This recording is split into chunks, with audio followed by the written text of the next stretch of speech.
નમસ્કાર વિદ્યાર્થી મિત્રો, કેમ છો? મજામાં ને?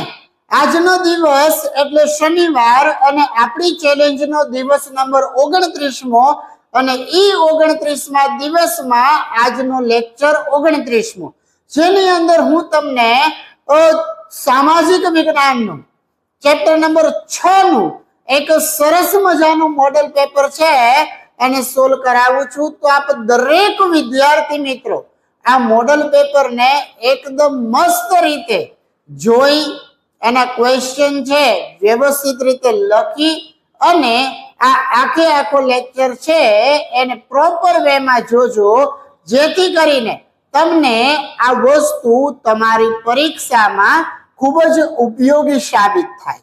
તો વધારે સમય ન બગાડતા કરીએ શરૂઆત ક્વેશ્ચન નંબર 1 ની. શું કહેવા માંગે છે ક્વેશ્ચન નંબર 1 ની અંદર? મેં અહીંયા તમને બે જોડકા મૂકેલા છે. આ જોડકાની અંદર સૌથી પહેલી વાત કરીએ તો કૈલાશ મંદિર.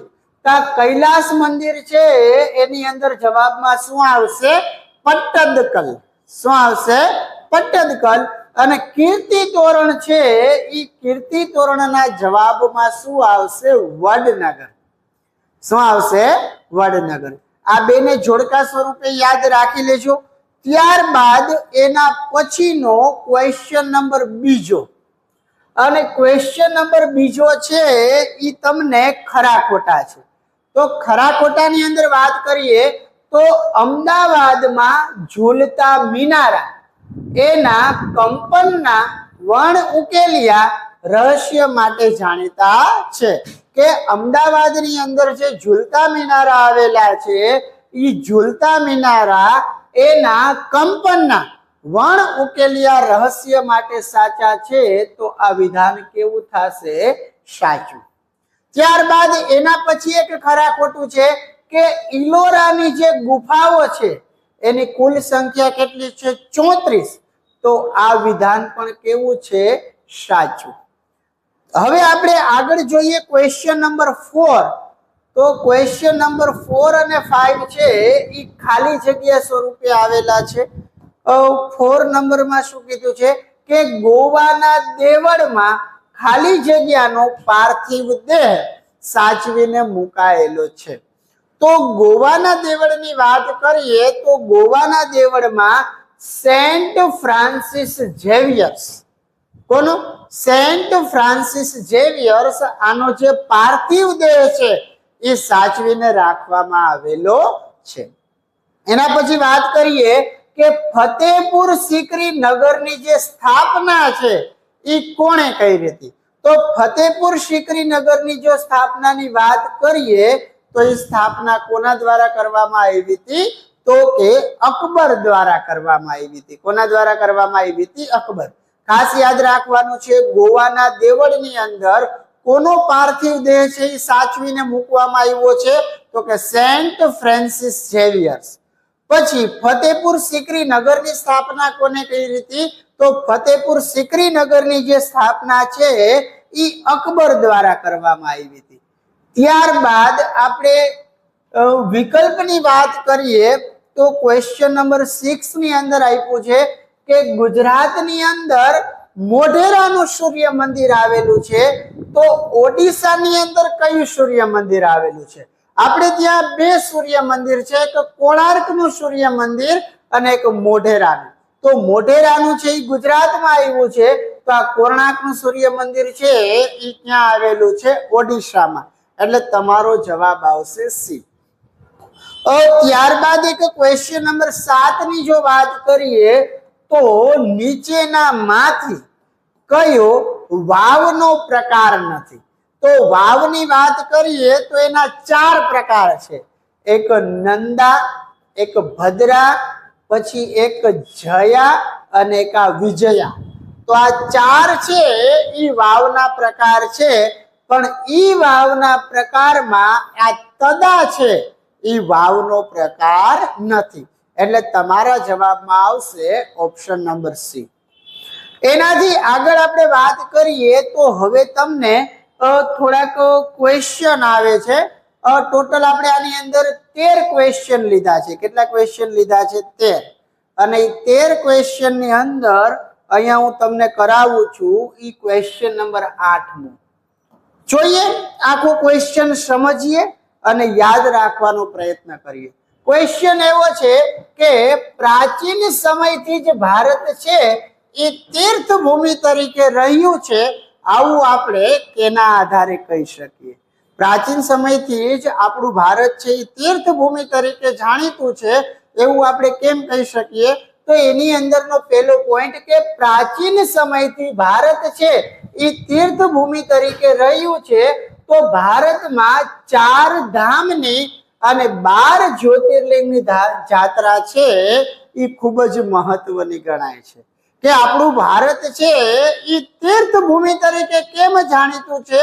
તો આપણા ભારતની અંદર તીર્થ ભૂમિ તરીકે જાણીતું છે એના માટેનું મેઇન કારણ ઈ કે આપણા ભારતમાં એક 4 ધામની જાત્રા અને 12 જ્યોતિર્લિંગના દર્શન કરવા, આ 2 યાત્રા છે એ ખૂબ એટલે ખૂબ જ મહત્વની છે. ત્યારબાદ આ 4 ધામની યાત્રામાં એક આવશે બદ્રીનાથ, એક આવશે રામેશ્વરમ, એક આવશે દ્વારકા અને એક આવશે જગન્નાથપુરી. આ પવિત્ર તીર્થ સ્થાનોનો સમાવેશ થાય છે. સૌથી પહેલા કીધું કે આપણા ભારતની અંદર 4 ધામની યાત્રા અને 12 જ્યોતિર્લિંગના દર્શન, આ બંને છે એ બહુ જ જાણીતા છે. તો એ 4 ધામની અંદર કયા કયા ધામ? તો પહેલું આવશે બદ્રીનાથ કે જે ઉત્તરાખંડની અંદર આવેલું છે. ત્યારબાદ આવશે રામેશ્વરમ જે તમિલનાડુની અંદર આવેલું છે. ત્યારબાદ દ્વારકા કે જે ગુજરાતની અંદર આવેલું છે અને જગન્નાથપુરી કે જે ઓડિશાની અંદર આવેલું છે. આ પવિત્ર તીર્થ સ્થાનોનો સમાવેશ આ 4 ધામની અંદર થાય છે. એના પછી આ ઉપરાંત 51 શક્તિપીઠોની અને જમ્મુ કાશ્મીરની અંદર આવેલા અમરનાથ તથા વૈષ્ણવ દેવીની યાત્રા પણ ખૂબ જ મહત્વની માનવામાં આવે છે. કે ભાઈ આ 4 ધામ, 12 જ્યોતિર્લિંગ અને એના પછીની જો વાત કરીએ તો 51 શક્તિપીઠો માની અને જમ્મુ કાશ્મીરની અંદર આવેલા અમરનાથ અને વૈષ્ણવ દેવીની યાત્રા છે આ પણ કેવી છે? ખૂબ જ મહત્વની છે. ગુજરાતમાં ગિરનારની લીલી પરિક્રમા, શેત્રુંજય અને નર્મદાની પરિક્રમા પવિત્ર ગણાય છે. દર વર્ષે ઘણા ભાવિકો આ પરિક્રમા કરી અને ધન્યતા અનુભવે છે. બીજી એના પછી વાત કરી પરિક્રમાની કે ગુજરાતની અંદર ગિરનાર પર્વત આવેલો છે. આ ગિરનારની લીલી પરિક્રમા, ત્યારબાદ શેત્રુંજય અને નર્મદાની પરિક્રમા પવિત્ર ગણાય છે. અને દર વર્ષે શું કીધું છે? દર વર્ષે ઘણા બધા ભાવિકો છે આ બધી પરિક્રમાઓ કરી અને પોતાના જીવનને ધન્ય બનાવે છે. આમ ભારતના લોકો તીર્થ, પવિત્ર સ્થળ, પર્વત અને નદીઓની યાત્રાએ જાય છે. કે ભાઈ આપણા ભારતના લોકો છે એ કોની યાત્રાએ જાય? તો તીર્થ સ્થાનોમાં જાય, પવિત્ર સ્થળની મુલાકાત લે, સારા પર્વતોની મુલાકાત લે અને આ નદીઓની યાત્રાએ જાય છે.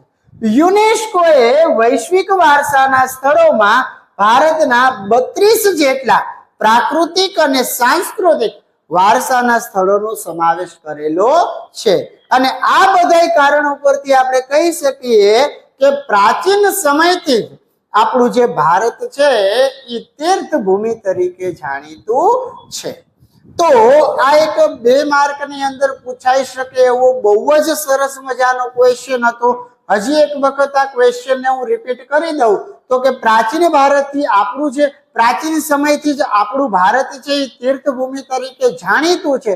કારણ કે આની અંદર એક 4 ધામની યાત્રા અને 12 જ્યોતિર્લિંગના દર્શન આ ખૂબ જ મહત્વના છે. એ 4 ધામની વાત કરીએ તો સૌથી પહેલું ધામ એટલે બદ્રીનાથ કે જે ઉત્તરાખંડમાં આવેલું છે. રામેશ્વરમ કે જે તમિલનાડુની અંદર આવેલું છે, દ્વારકા કે જે ગુજરાતમાં આવેલું છે, જગન્નાથપુરી કે જે ઓડિશામાં આવેલું છે, આ પવિત્ર તીર્થ સ્થાનોનો સમાવેશ થાય છે. આ ઉપરાંત 51 શક્તિપીઠ અને જમ્મુ કાશ્મીરની અંદર આવેલા અમરનાથ અને વૈષ્ણવ દેવીની જે યાત્રા છે, આ બંને પણ શું ગણાય છે? પવિત્ર ગણાય છે. ત્યારબાદ ગુજરાતની અંદર ગિરનારની લીલી પરિક્રમા, શેત્રુંજય અને નર્મદાની પરિક્રમા, આટલી બધી પરિક્રમાઓ કરી અને દર વર્ષે ઘણા બધા ભાવિકો છે એ ધન્યતા અનુભવે છે. આમ ભારતના લોકો છે તીર્થ, પવિત્ર સ્થળ, પર્વત અને નદીઓની યાત્રાએ જાય છે. યુનેસ્કોએ વૈશ્વિક વારસાના સ્થળની અંદર ભારતમાં 32 જેટલા પ્રાકૃતિક અને સાંસ્કૃતિક વારસાના સ્થળનો સમાવેશ કરેલો છે. આથી આપણે કહી શકીએ કે આપણું જે ભારત છે એ અત્યારથી નહીં પણ પ્રાચીન સમયથી જ તીર્થભૂમિ તરીકે જાણીતું છે. ક્વેશ્ચન નંબર 8 ને 16 કર્યા બાદ આપણે હવે વાત કરીએ છીએ ક્વેશ્ચન નંબર 9 ની. અને ક્વેશ્ચન નંબર 9 ની વાત કરીએ તો એની અંદર આવેલું છે ગોવાના દેવળો વિશે માહિતી આપો. એના વિશે માહિતી આપો, ગોવાના દેવળો વિશે. આ પણ એક સરસ મજાનો ક્વેશ્ચન છે કે 16મી સદી દરમિયાન પોર્ટુગીઝ એટલે ફિરંગીઓએ ભારતની અંદર સ્થાપેલી કોઠીઓ પૈકી એક કોઠી ગોવામાં સ્થાપી હતી અને એને ગોવાને પોતાની રાજધાની બનાવી હતી. શું કીધું છે કે 16મી સદી દરમિયાન, 16મી સદી એટલે ઈસવીસન 1600 ની સાલ દરમિયાન પોર્ટુગીઝ એટલે કે આ જે ફિરંગીઓ છે એ ભારતની અંદર ઘણી બધી એને કોઠીઓની સ્થાપના કરી હતી અને આ કોઠીઓની સ્થાપના પૈકી એક કોઠીની સ્થાપના એને કેમાં કરી હતી? ગોવામાં કરી હતી. અને એમણે આ જે ગોવા છે એને પોતાની રાજધાની બનાવી હતી. શું બનાવી હતી? રાજધાની. પછી પોર્ટુગીઝોની સાથે ભારતની અંદર ખ્રિસ્તી ધર્મના ધર્મગુરુઓ પણ આવ્યા હતા. કે પોર્ટુગીઝો તો આપણા ભારતની અંદર 16મી સદીમાં આવ્યા હતા, પણ ત્યારબાદ પોર્ટુગીઝોની સાથે સાથે ભારતની અંદર ખ્રિસ્તી ધર્મના જે ધર્મગુરુઓ છે આ પણ આપણા ભારતની અંદર આવ્યા હતા. એટલે ગોવાની અંદર નાના મોટા અનેક ખ્રિસ્તી દેવળો છે એ સ્થાપના. ખ્રિસ્તી ધર્મના જે ધર્મગુરુઓ આપણા ભારતની અંદર આવ્યા હતા એટલે ગોવાની અંદર ઘણા બધા નાના મોટા અનેક ખ્રિસ્તી દેવળોની પણ સ્થાપના કરવામાં આવી. પોર્ટુગીઝોના શાસન દરમિયાન કેથોલિક સંપ્રદાયના મહાન ખ્રિસ્તી સંત ફ્રાન્સિસ ઝેવિયર એ ભારતની અંદર આવેલા હતા. શું કીધું છે કે પોર્ટુગીઝનું જ્યારે શાસન હતું એ શાસન દરમિયાન કેથોલિક સંપ્રદાયના, કયા સંપ્રદાયના? કેથોલિક સંપ્રદાયના મહાન સંત ફ્રાન્સિસ ઝેવિયર્સ ભારતની અંદર આવ્યા હતા. એને ગોવાને પોતાની પ્રવૃત્તિઓનું વડુ મથક બનાવ્યું હતું. શું કર્યું હતું? આ સેન્ટ ફ્રાન્સિસ ઝેવિયર્સે એને પોતાની જે પ્રવૃત્તિનું વડુ મથક છે એ કોને બનાવ્યું હતું? ગોવાને. અને ભારતની અંદર એના અવસાન બાદ એનો જે પાર્થિવ દેહ છે આ દેવળની અંદર સબ પેટીની અંદર રાખવામાં આવ્યો હતો. અને આને તો આપણે વનમાર્કની અંદર પણ જોયું. અને ઘણા વર્ષો પછી પણ એનું જે સબ છે એ વિકૃત થયું નથી. અને જૂના ગોવાની અંદર બેસાલિકા ઓફ બોમ જીસસ એટલે કે બેસિલિકા ઓફ ગુડ જીસસ નામનું એક દેવળ આવેલું છે. તો અહીંયા મેઇન આપણે વાત કરી ગોવાના દેવળની. એની વાત કરેલી છે ગોવાના દેવળની. ખાસ એક વખત વરી પાછું તમને ક્વેશ્ચન સમજાવું છું. 2 માર્કની અંદર આ પ્રશ્ન છે એ ખૂબ જ અગત્યનો છે. સમજો શું કીધું છે કે ગોવાના દેવળની જો વાત કરીએ તો પેલા પોઈન્ટમાં જોયું કે 16મી સદી દરમિયાન પોર્ટુગીઝ એટલે કે ફિરંગો છે એ આપણા ભારતની અંદર એને ઘણી બધી કોઠીઓ સ્થાપી. અને આ બધી કોઠીઓમાંથી એક કોઠી છે એને કેમાં સ્થાપી હતી? ગોવામાં. અને એને શું કર્યું હતું? ગોવાને પોતાની રાજધાની બનાવી હતી. ત્યારબાદ પોર્ટુગીઝોની સાથે સાથે ભારતની અંદર ખ્રિસ્તી ધર્મના ધર્મગુરુઓ પણ આવ્યા હતા. એટલે ગોવાની અંદર નાના મોટા ઘણા બધા ખ્રિસ્તી ધર્મના દેવળો છે એની સ્થાપના કરવામાં આવી હતી. અને પોર્ટુગીઝના શાસન દરમિયાન કેથોલિક સંપ્રદાયના મહાન ખ્રિસ્તી સંત ફ્રાન્સિસ્ક ઝેવિયર્સ આપણા ભારતની અંદર આવ્યા હતા અને એને પોતાની જે પ્રવૃત્તિ છે આ બધી પ્રવૃત્તિઓનું વડું મથક છે એ કોને બનાવ્યું હતું? ગોવાને બનાવ્યું હતું. પછી ભારતની અંદર જ એનું અવસાન પામ્યું. ભારતની અંદર એનું અવસાન પામતા એનો જે પાર્થિવ દેહ છે એને આ દેવળની અંદર શબપેટીમાં રાખવામાં આવ્યો અને ઘણા બધા વર્ષો વીતી ગયા પણ એનું શબ છે એ હજી પણ વિકૃત થયું નથી. અને જૂના ગોવાની અંદર બેસાલિકા ઓફ બોમ જીસસ એટલે કે બેસાલિકા ઓફ ગુડ જીસસ નામનું એક સરસ મજાનું દેવળ આવેલું છે. તો આ ક્વેશ્ચન નંબર 9 છે એ પણ તમને પરીક્ષાની અંદર 2 માર્કની દ્રષ્ટિએ ખૂબ જ અગત્યનો ક્વેશ્ચન છે. મેં તમને અહીંયા ટોટલ 2 માર્કના 2 ક્વેશ્ચન કરાવેલા છે.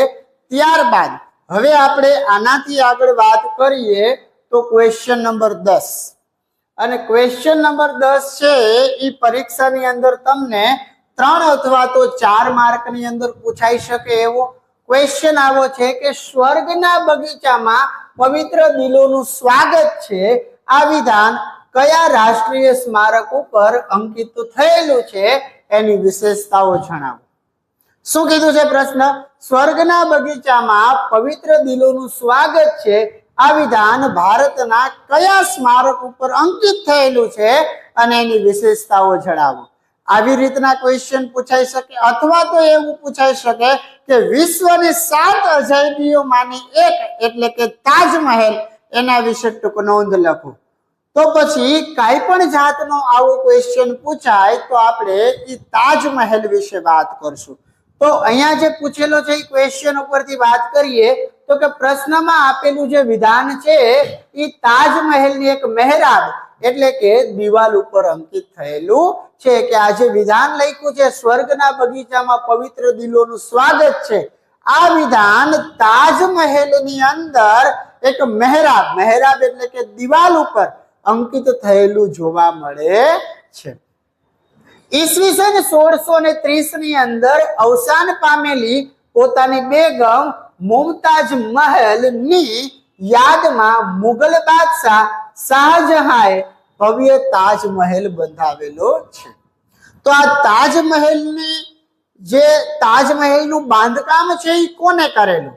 તો કે ઈસવીસન 1630 ની સાલમાં. કઈ સાલમાં? ઈસવીસન 1630 ની સાલમાં અવસાન પામેલી પોતાની બેગમ મુમતાજ બાની આની યાદમાં મુગલ બાદશાહ શાહજહાંએ આ એક સરસ મજાનો એટલે કે ભવ્ય તાજમહેલ છે એ બંધાવેલો છે. એ આગ્રાની અંદર યમુના નદીની દક્ષિણે આવેલો છે. આ તાજમહેલ છે એ ક્યાં આવેલો છે? તો કે આગ્રાની અંદર યમુના નદીના દક્ષિણ બાજુએ આવેલું છે. શાહજહાંએ આ તાજમહેલ બનાવવા માટે ભારતીય, ઈરાની, અરબી, તુર્કી અને યુરોપિયન કુશળ શિલ્પીઓને રોકી અને તાજમહેલનું નિર્માણ કરાવેલું છે. તો આ તાજમહેલ બનાવવા માટે કયા કયા કારીગરોને બોલાવ્યા? તો શાહજહાંએ ભારતીય, ઈરાની, અરબી, તુર્કી, યુરોપિયન આવા અલગ અલગ દેશોની અંદરથી અલગ અલગ પ્રકારના શિલ્પીઓને રોકી અને આ એક સરસ મજાનો તાજમહેલ છે એ બનાવેલો હતો. દુનિયાના અદ્વિતીય મકબરાઓમાં આ તાજમહેલની ગણના થાય છે. ખાસ સમજો શું કીધું છે?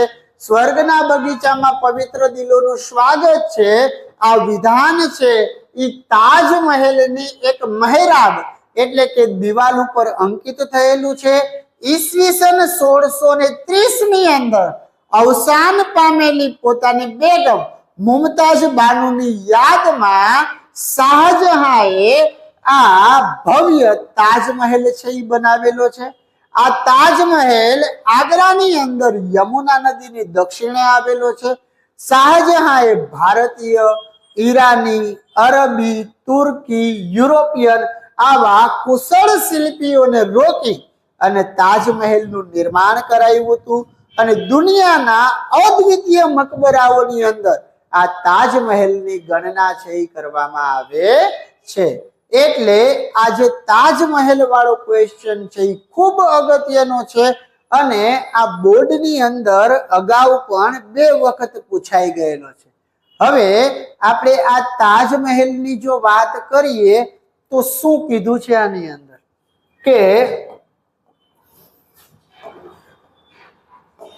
ઈ સમયમાં એના બાંધકામમાં ₹4.5 કરોડ કરતા પણ વધારે ખર્ચો થયેલો હતો. કે આજે સરસ મજાનો જે તાજમહેલ બનાવવાની વાત કરીએ તો ઈ સમયની અંદર આજે શાહજહાને તાજમહેલ બનાવવા માટે લગભગ 4.5 કરોડ જેટલો ખર્ચ છે એ થયેલો હતો. તો પછી આ તાજમહેલની મુખ્ય વિશેષતાઓ શું હતી કે એવું શું હતું આ તાજમહેલની અંદર? તો કે તાજમહેલ છે એ વિશ્વની જે 7 અજાયબીઓ છે એ 7 અજાયબીઓમાંની એક છે. ત્યારબાદ આ તાજમહેલનું નિર્માણ છે એ સંગેમરમરના ચબૂતરા ઉપર થયેલું છે. કેના ઉપર થયેલું છે? સંગેમરમરના ચબૂતરા ઉપર. તાજમહેલ ઉત્તરથી દક્ષિણ દિશા તરફ લંબચોરસ આકારે વિસ્તરેલો છે. આ તાજમહેલ કેવો છે? તો કે ઉત્તરથી લઈ અને દક્ષિણ દિશાની વાત કરીએ તો એ લંબચોરસ આકારે વિસ્તરેલો છે. કેવા આકારમાં? લંબચોરસ. અને તાજમહેલનું જે પવિત્ર પ્રવેશ દ્વાર છે, પ્રવેશ દ્વાર એટલે એનો ગેટ છે, એ ખૂબ જ આકર્ષક છે.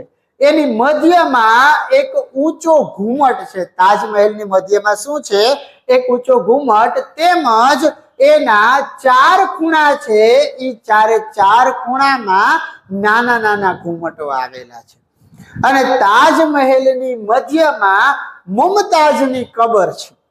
કબરની આજુબાજુ ખૂબ જ કલાત્મક અષ્ટકોણીય જાળી છે. અષ્ટકોણીય જાળી એટલે 8 ખૂણા વાળી. અને અદ્ભુત સૌંદર્યનો ખજાનો ધરાવતો તાજમહેલ છે એ ભારતની સ્થાપત્ય કલાનું કેવું છે? એક વારસાનું ગૌરવ છે. અને તાજમહેલને જોવા માટે દેશ વિદેશના પ્રવાસીઓનું અનહદ આકર્ષણનું કેન્દ્ર બન્યું છે. એટલા માટે આ જે તાજમહેલ છે એને જોવા માટે દેશ વિદેશથી દર વર્ષે ઘણા બધા પ્રવાસીઓ છે એની મુલાકાત લે છે. ફરી એક વખત વાત કરીએ, સ્લાઇડ ઉપરના પોઈન્ટને સમજીએ તો ઈ સમયના બાંધકામના જો ખર્ચની વાત કરીએ તો શાહજહાને લગભગ 4.5 કરોડ કરતા પણ વધારે ખર્ચ થયો હતો. પછી તાજમહેલની જે વિશેષતાઓની વાત કરીએ તો સૌથી પહેલી વાત છે કે તાજમહેલ છે એ વિશ્વની જે 7 અજાયબીઓ છે એ 7 અજાયબીઓમાંની એક છે. તાજમહેલનું જે નિર્માણ છે એ સંગેમરમરના ચબૂતરા ઉપર થયેલું છે. તાજમહેલ છે એ ઉત્તરથી દક્ષિણ દિશા તરફ લંબચોરસ આકારે વિસ્તરેલો છે. તાજમહેલનું જે પ્રવેશ દ્વાર છે એ ખૂબ જ આકર્ષક છે. એની મધ્યમાં એક સરસ મજાનો ઊંચો ઘુમટ છે અને આજુબાજુમાં 4 ખૂણા ઉપર નાના નાના ઘુમટો છે.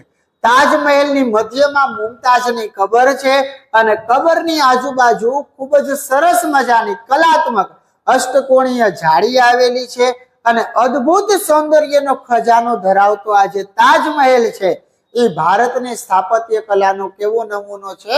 અદ્ભુત નમૂનો છે. અને તાજમહેલને જોવા માટે દેશ વિદેશથી ઘણા બધા પ્રવાસીઓ છે એ આવે છે અને ખૂબ જ આકર્ષણનું કેન્દ્ર રહ્યો છે.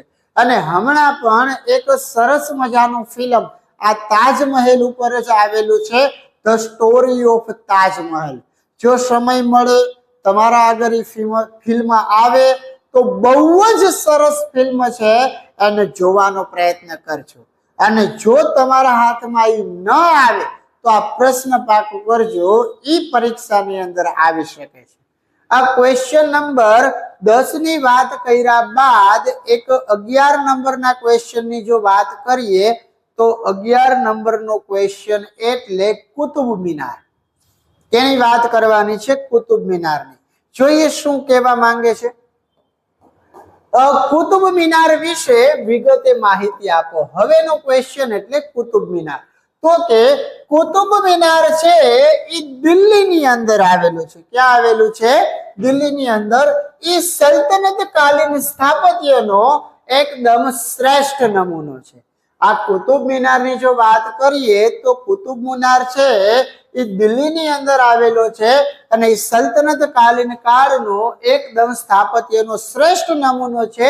કુતુબુદ્દીન એબકે કોને? કુતુબુદ્દીન એબકે કુતુબ મિનારનું બાંધકામ છે એ શરૂ કર્યું હતું. આ જો કુતુબ મિનારની વાત કરીએ તો કુતુબ મિનારનું કઈ જગ્યાએ આવેલો છે? દિલ્હીની અંદર આવેલો છે અને સલ્તનત કાલીન સ્થાપત્ય કલાનો શ્રેષ્ઠ નમૂનો છે. આની જે શરૂઆત છે એ કોને કરેલી હતી? કુતુબુદ્દીન એબકે આ કુતુબ મિનારનું બાંધકામ છે એ શરૂ કરેલું હતું. કુતુબુદ્દીન એબકનું આકસ્મિક અવસાન થતા એના જમાઈ અને ઉત્તરાધિકારી સુલતાન ઇલ્તુત્મિશે એનું બાંધકામ 1210 ની અંદર પૂરું કરાવ્યું. કે ભાઈ સૌથી પહેલા કુતુબ મિનારને બાંધકામની જે શરૂઆત છે એ તો કોને કરી હતી? કુતુબુદ્દીન એબકે કરી હતી. પછી કુતુબુદ્દીન એબકનું આકસ્મિક અવસાન થતા એટલે એનું મૃત્યુ થઈ જતા એનો જમાઈ અને એનો ઉત્તરાધિકારી સુલતાન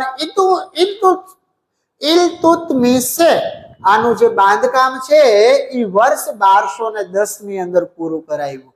અને કુતુબ મિનાર છે એ 5 માળનો છે. કેટલા માળનો છે? 5 માળનો. અને આની જે ઊંચાઈ છે એ 72.5 મીટર છે. કેટલા મીટર છે? 72.5 મીટર. એ ભારતનો સૌથી ઊંચો મિનારો એટલે કે સ્તંભ ગણવામાં આવે છે. સૌથી પહેલા આ 5 પોઈન્ટને વળી પાછા રિપીટ કરી જોઈએ, પછી એની નીચેના 4 પોઈન્ટ જોઈએ. કે કુતુબ મિનારની વાત કરીએ તો આ કુતુબ મિનાર છે એ દિલ્હીની અંદર આવેલો છે. એ સલ્તનત કાલીન સ્થાપત્યનો એકદમ શ્રેષ્ઠ નમૂનો છે. કુતુબુદ્દીન એબકે આ કુતુબ મિનારનું બાંધકામ છે એ શરૂ કર્યું હતું અને કુતુબુદ્દીન એબકનું અવસાન થતા એના જમાઈ અને એનો ઉત્તરાધિકારી સુલતાન ઇલ્તુત્મિશે આ બાંધકામ 1210 માં પૂરું કરાયું. કુતુબ મિનાર છે એ 5 માળનો છે. એની ઊંચાઈ છે એ 72.5 મીટર છે અને ભારતનો સૌથી ઊંચામાં ઊંચો મિનારો ગણવામાં આવે છે. ત્યારબાદ એના પછીના જે 4 પોઈન્ટ જોઈએ તો પોઈન્ટ નંબર 6 થી 9 તો કે આ ગગનચુંબી ઇમારતના બાંધકામમાં ગોળ, લાલ પથ્થર અને આરસ પહાણનો ઉપયોગ કરવામાં આવેલો હતો. જો આ કુતુબ મિનારની વાત કરીએ તો એ કુતુબ મિનારનું બાંધકામ કેવી રીતના થયું હતું? તો આ ગગનચુંબી ઇમારત છે એનું બાંધકામ કરવા માટે ગોળ, લાલ પથ્થર અને આરસ પહાણનો ઉપયોગ કરવામાં આવેલો હતો. એનો ભૂતળીય ઘેરાવો 13.75 મીટર છે. ભૂતળીય ઘેરાવો એટલે નીચે તળિયું. તળિયાની વાત કરીએ તો એ તળિયામાં કેટલા મીટર પહોળો છે? 13.75 મીટર. અને ઊંચાઈ ઉપર જતા એનો ઘેરાવો છે એ કેટલા મીટર જેટલો થાય છે? 2.75 મીટર જેટલો. અને એની ઉપર કુરાનની આયાતો કંડારવામાં આવેલી છે. અને કુતુબ મિનાર છે એના રચના કૌશલને લીધે વિશ્વના શ્રેષ્ઠ મિનારાઓની અંદર સ્થાન પામ્યો છે. બહુ જ સરસ મજાના પોઈન્ટ આપેલા છે 4 કે આ ગગનચુંબી ઇમારતની બાંધકામની વાત કરીએ તો એના બાંધકામની અંદર ગોળ, લાલ પથ્થર અને આરસ પહાણનો સમાવેશ કરવામાં આવેલો છે.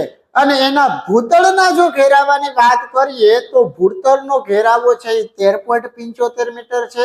ઊંચાઈ ઉપર જાતા આનો જે ઘેરાવો છે એ 2.75 મીટર જેટલો થાય છે.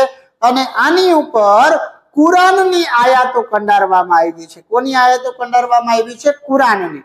અને કુતુબ મિનાર છે એની રચના કૌશલ્યના લીધે વિશ્વના જે શ્રેષ્ઠ મિનારાઓ છે એની અંદર સ્થાન પામ્યો છે. તો આ એક ક્વેશ્ચન ને એકદમ સરસ રીતે જોઈ જાઓ. ત્યારબાદ આપણે હવે આની અંદર માત્ર બે જ ક્વેશ્ચન જોવાના છે, ક્વેશ્ચન નંબર 12 અને ક્વેશ્ચન નંબર 13. અને ક્વેશ્ચન નંબર 12 ની અંદર ખૂબ જ અગત્યનો ક્વેશ્ચન એટલે ફતેપુર સિકરીનો પરિચય આપો. મુઘલ બાદશાહ અકબરે સૂફી સંત સલીમ ચિશ્તીની યાદમાં ઉત્તર પ્રદેશમાં આગ્રાની પશ્ચિમે 26 માઇલ દૂર ફતેહ સિકરી નામનું નવું નગર વસાવ્યું હતું. હવે આપણે જે ક્વેશ્ચન જોઈએ છીએ 12 નંબરનો પ્રશ્ન, તો ફતેપુર સિકરી વિશે વાત કરવાની છે. તો મુઘલ બાદશાહ અકબરે સૂફી સંત સલીમ ચિશ્તીની યાદમાં, કોની યાદમાં? સલીમ ચિશ્તીની યાદમાં ઉત્તર પ્રદેશની અંદર, ક્યાં? ઉત્તર પ્રદેશની અંદર આગ્રાની પશ્ચિમે 26 માઇલ દૂર ફતેપુર સિકરી નામનું નવું નગર વસાવ્યું હતું. તેણે આ નગરને પોતાની નવી રાજધાની બનાવી હતી. એણે આ નગરને એટલે ફતેપુર સિકરીને પોતાની શું કરી હતી? નવી રાજધાની બનાવી હતી. સમ્રાટ અકબરે ફતેપુર સિકરીની અંદર નવરત્ન, કલાકાર, વિદ્વાન, તત્વચિંતકો આ બધાય લોકોને શું કર્યો હતો? આશ્રય આપ્યો હતો. મતલબ કે જે કોઈ સારી સારી કલામાં હોશિયાર હોય એવા તમામ વ્યક્તિઓને અકબરે આ ફતેપુર સિકરીની અંદર શું કર્યું હતું? આશરો આપ્યો હતો. ઈસવીસન 1569 ની અંદર ફતેપુર સિકરીમાં ઇમારતો બાંધવાનું કામ છે એ શરૂ કર્યું અને 1572 સુધી તો અહીંયા ઘણી બધી ઇમારતો છે એ બંધાઈ ગઈ હતી. અહીંની ઇમારતની વાત કરીએ તો એમાં એક ખાસ હતું બિરબલનો મહેલ, પછી બીબી મરિયારમનો સુનહલા મહેલ, પછી તુર્કી સુલતાનનો મહેલ, જામે મસ્જિદ અને એનો બુલંદ દરવાજો. આ બધી વસ્તુ છે એ કેવી હતી? મુખ્ય હતી. ખાસ યાદ રાખજો દોસ્ત, ફતેપુર સિકરી વિશે 2 માર્કની અંદર એક ક્વેશ્ચન તમને પૂછાય છે. વાત કરીએ ફતેપુર સિકરીની તો મુઘલ બાદશાહ અકબરે સૂફી સંત સલીમ ચિશ્તીની યાદમાં ઉત્તર પ્રદેશની અંદર આગ્રાથી પશ્ચિમે 26 માઇલ દૂર એક ફતેપુર સિકરી નામનું નવું નગર વસાવ્યું હતું. આ નગરની અંદર એને પોતાની નવી જ રાજધાની બનાવી હતી અને સમ્રાટ અકબરે ફતેપુર સિકરીની અંદર નવરત્નો છે, કલાકારો છે, વિદ્વાનો છે, તત્વચિંતકો છે, આ બધાય લોકોને શું કર્યું હતું? આશ્રય આપ્યો હતો. ઈસવીસન 1569 ત્યારે ઈસવીસન 1569 ફતેપુર સિકરીની અંદર ઇમારતોને બાંધવાનું કામ છે એ શરૂ થઈ ગયું હતું અને 1572 સુધીમાં તો અહીંયા ઘણી બધી ઇમારતો છે એ બંધાઈ ગઈ હતી. એની અંદર બેસ્ટ ઇમારતની વાત કરીએ તો અહીંની ઇમારતમાં એક બિરબલનો મહેલ, બીબી મરિયારમનો સુનહલા મહેલ, તુર્કી સુલતાનનો મહેલ, જામે મસ્જિદ અને એ જામે મસ્જિદનો બુલંદ દરવાજો, આ બધી ઇમારતો છે એ અહીંની એકદમ મુખ્ય ઇમારતો છે. ત્યારબાદ વાત કરીએ તો આની અંદરના છેલ્લા 3 પોઈન્ટ છે અને સૌથી પહેલું લખ્યું છે કે આ જે બુલંદ દરવાજો છે એ 41 મીટર પહોળો છે અને 50 મીટર ઊંચો છે. વિચાર કરો, 41 મીટર પહોળો દરવાજો એટલે, અને હાઈટ ની અંદર વાત કરીએ તો 50 મીટર ઊંચો. એ દુનિયાની અંદરનો સૌથી ભવ્ય દરવાજો ગણવામાં આવે છે. કેવો દરવાજો ગણવામાં આવે છે ને? દુનિયાની અંદરનો સૌથી ભવ્ય દરવાજો એટલે કે બુલંદ દરવાજો. અહીંની અન્ય જાણીતી ઇમારતોમાં એક જોધાબાઈનો મહેલ, પંચમહેલ, શેખ સલીમ ચિશ્તીનો મકબરો, દીવાને આમ, દીવાને ખાસ, જ્યોતિષ મહેલ, આ બધાનો સમાવેશ થાય છે.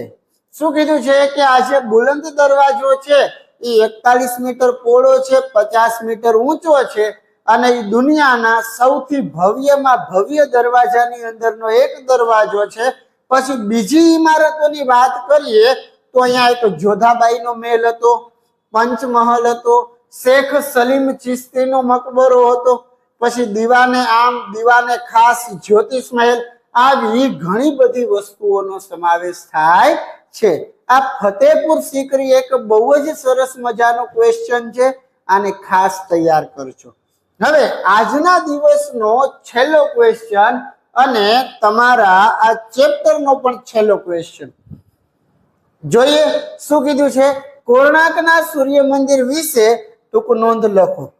અને આ ક્વેશ્ચન નું નામ શું છે? કોણાર્કના સૂર્ય મંદિર વિશે ટૂંક નોંધ લખો. આપણે બે સૂર્ય મંદિર છે, એક મોઢેરાનું સૂર્ય મંદિર અને એક છે કોણાર્કનું સૂર્ય મંદિર.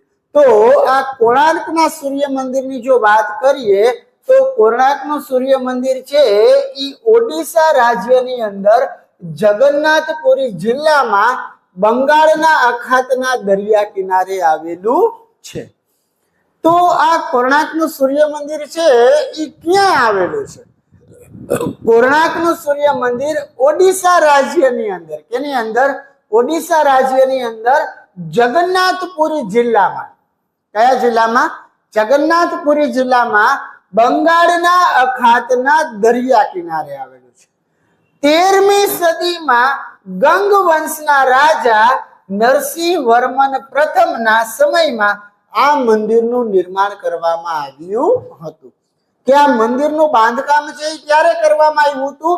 તો કે 13મી સદીમાં ગંગ વંશના રાજા હતા નરસિંહ વર્મન પ્રથમ. આના સમયગાળા દરમિયાન આ મંદિરનું નિર્માણ કરવામાં આવ્યું હતું. ઈ કાળા પથ્થરનું બનેલું હોવાથી આ મંદિરને કાળા પેગોડા તરીકે પણ ઓળખવામાં આવે છે. સમગ્ર મંદિરને 7 અશ્વોથી ખેંચતા સૂર્યના રથનું સ્વરૂપ આપવામાં આવ્યું છે. કે આ જે મંદિર છે એ પ્રખ્યાત કેમ છે? તો આખે આખું જે મંદિર છે એને 7 ઘોડાથી ખેંચતા હોય એવા સૂર્યના રથનું સરસ મજાનું સ્વરૂપ આપવામાં આવ્યું છે. આ રથને મંદિરના આધારને સૌંદર્ય બક્ષતા 12 મોટા પૈડા છે. અને આ જે રથ છે એના માટે કેટલા પૈડા છે? તો કે 12. કે આ રથને મંદિરના આધારને સૌંદર્ય બક્ષતા હોય એવા 12 મોટા પૈડા છે. અને એ 12 મોટા પૈડા છે એ વર્ષના 12 મહિનાના પ્રતીક છે. ત્યારબાદ દરેક પૈડા છે એને 8 આરા છે અને એ દિવસના 8 પ્રહર દર્શાવે છે. રૂપાંકનોની વિગત અને વિષયની વિવિધતાની દ્રષ્ટિએ આ કોણાર્કનું સૂર્ય મંદિર છે એ કેવું છે? તો કે અજોડ અને અનુપમ છે. મંદિરની અંદર દિવ્ય, સાંસારિક અને સજાવટી એમ 3 પ્રકારના શિલ્પો છે. કેવા કેવા પ્રકારના? દિવ્ય, સાંસારિક અને સજાવટી. આ શિલ્પોમાં 13મી સદીમાં ઓડિશાની સાંસ્કૃતિક અને સભ્યતાના દર્શન થાય છે.